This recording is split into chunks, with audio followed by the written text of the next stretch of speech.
Welcome to Earl Asks Anything. Not Ask Earl Anything. Earl Asks Anything. This is my first guest, MYKIE-V. Hello. Now, how I met MYKIE-V was, and I'll let Mikey tell his part of the story when I ask him that question, but the way I met Mikey, he basically wanted to learn some brushes. So I was going to show him some brushes, and we ended up doing a couple Skype lessons. But why, here's my first question for Earl Asks Anything, is why did you call me? You could have called, there's so many other guys out there. Yeah, I know, but I know you, and I want to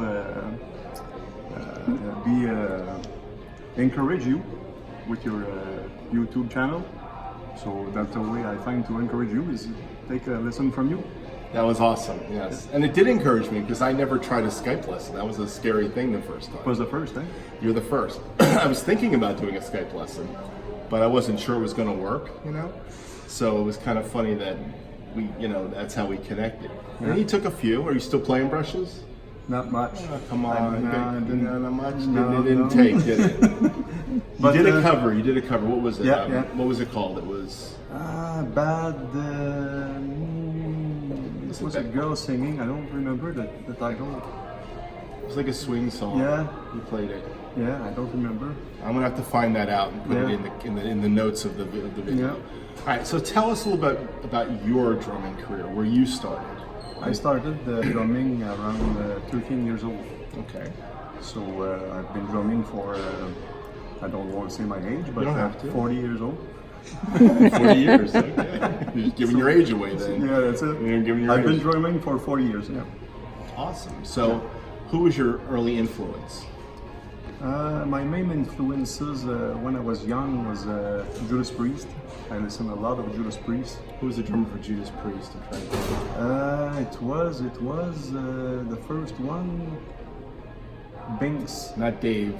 Not the Dave guy. Mr. Binks. Mr. Binks. Yeah, I don't remember his first name, but his last name was Binks. Okay. And then they changed for Scott Travis in Scott the 90s, Travis. I think. Okay. Right. Yeah. Okay. That's the name I've heard before. Scott Yeah. Travis. Okay. And who else? What other influences? Iron Maiden, for sure. Nico McBrain? Nico McBrain. You know, he lives in West Palm Beach. I don't know if you know Oh, yeah? that. Yes, he lives down near where I've never met him, but I meet people that meet him. I just had a guy did some work in my garden, and he was telling me a Nico story. He saw Nico at his house, and he went in, and Nico was playing drums in the garage, and he went in. This guy's a drummer too. He plays at churches and stuff. And he was telling the story about how he met Nico, and Nico said, "Hey, come on in and watch me play." And he's just a really nice guy, apparently. So I hope to run into him someday. He seems like a nice guy. So Nico. Yeah, cool. So mostly metal guys, I think. Yeah, mostly metal. When I was young, it was metal. Okay. And then Metallica arrived in 83, 84. Lars, but you play better than Lars. Yeah, well, I think you do. I think he plays better than Lars. Lars is better. He's a pretty good drummer. He's a good drummer. We kind of rag on Lars, don't we? He gets a lot of... I met him in 2004. Did you? Yeah. Was he a nice guy? Yeah, very nice. That's great. We went to have a beer and we went to see a movie. Get out of here. Yeah, we were in the same hotel as him in Vancouver. So, that's pretty wild. So you must really. I'm sorry, I didn't mean to offend Lars. That's he was a big. That was a big. Yeah, that's cool. He's a cool guy. Very that's cool. Great. Yeah, when you meet somebody that's cool, that's good. Yeah, it's awesome. So now we met up in Toronto. I'm in Toronto today, by the way. This is where we're at. Toronto, Canada. Toronto, Canada, or it's Toronto, Canada. As I've been told, not Toronto, it's Toronto. Toronto, yeah. Canada. And Marilyn is our camera person, which is Mikey's wife, just so you know. So she's waving to you now. That's cool. And we're doing it from the hotel we both stayed at, and we just went to Just Drums in Toronto. Yeah. And tell me about your DW kit, because this is where you bought your DW kit. Yeah. So when I first saw Mike, he was doing Sonar drums. And now he's playing DW drums. Tell us about the switch. I play both. All right. I play both. But I wanted a DW. I think they're good drums. They sound great. Yeah. And I want to try it. So one day I was in the studio up north in Toronto recording, and I went down in Kyo to see that Just Drum shop. Right. And I finally bought a DW Awesome. That's Yeah. great. And it's kind of like a white color, or Yeah. was it like sparkly in it? Sparkling, sparkling Cool. white. Yeah. And how many symbols do you have? I don't know. I know you don't know because I asked you that question in the car. He just bought 2 more Sabians today. Yeah. You get your staying with the Sabians, right? Yeah, one with the new logo. Maybe 20 something. Right. Yeah.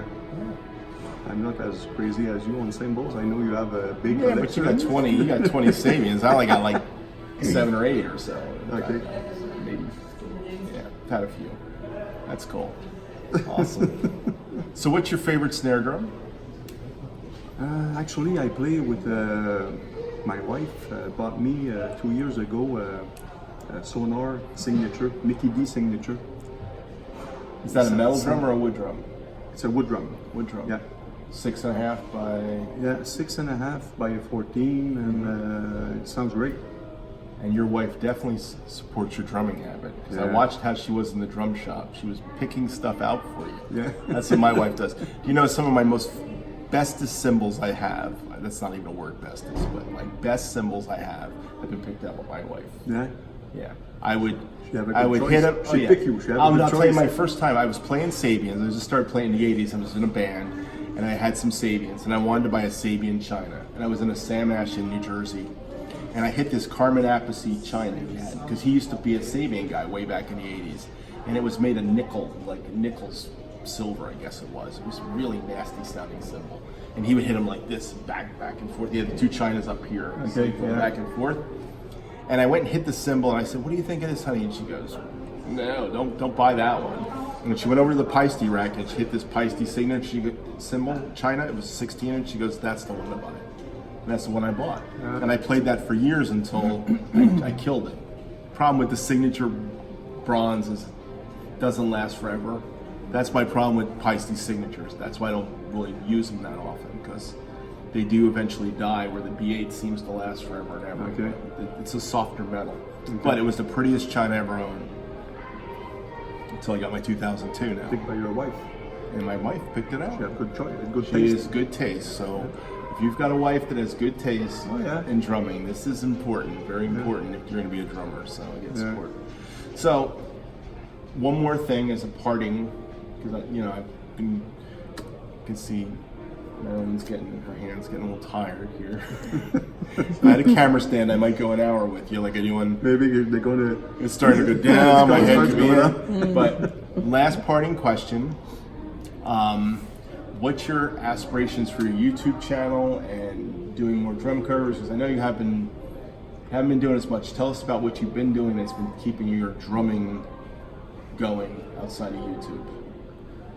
I've been auditioning for a band who wants to play like 80s song, like Motley Crue, rap, Cool. Twisted Sister, Van Halen, all those songs in the 80s. That's great. So we're practicing on the 7th for the first time, July 7th. And you're hoping to do some gigs with them soon? Yeah, Around hopefully. Quebec. Yeah, Cool. Yeah. Very good. Montreal area maybe, or probably. Yeah, probably. yeah, I have a Twisted Sister story. yeah. I work for a guy. I've done some consulting work in my real job, the one that makes money, not music. Okay, and his name is Frank Snyder, and he's Dee Snyder's brother. Oh yeah. So yeah, so I have a Twisted Sister connection, even though I don't know Dee Snyder from Adam. So but that's my connection to Twisted Sister. But that's cool. Yeah. Well, thank you so much Thank you, for Earl. the day and the hang and everything else, and being on my first guest on Earl Asks Anything. See ya. Bye. Bye-bye.